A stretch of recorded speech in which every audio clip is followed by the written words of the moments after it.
Thank you and welcome to the show this morning.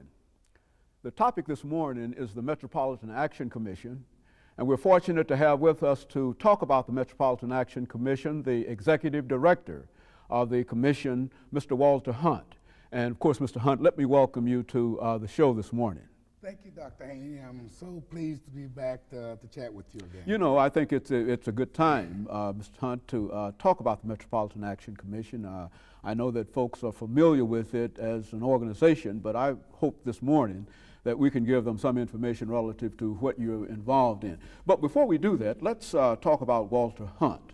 Let's have you to give us some information about your background, your education, and some of the things that were important in terms of eventually leading you to the executive directorship of the Metropolitan Action Commission, after which we'll talk about the commission and some of the other things that you believe to be important. Let's start off there. Be happy to. You know, I've had a career that has been just glorious. I started out at the as a paratrooper with the 101st Airborne Division right out of high school, and after that, of course, I came and matriculated at Tennessee State University, where I first met you, by the way. After graduating TSU, I was fortunate enough to get a job with a congressman, and I spent 10 years in Congress working on various community issues, which was a very, very learning experience, a good learning experience. And following that, I came back from Congress and I worked in the mayor's office for an opportunity for a short time. And from there on into the directorship of the Metropolitan Action Commission.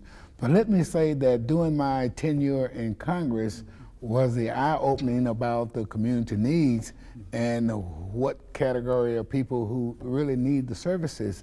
We find that in every city, in every state, there are the underemployed, the undereducated, and they need assistance. It's not that there are just people who are down and out. These are great people who just need some assistance, get pointed in the right direction.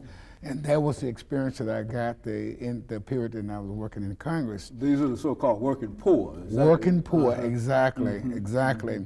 And we'll talk about that a little bit later, how we handle that. But after coming back from Congress, then I was able to work in the mayor's office.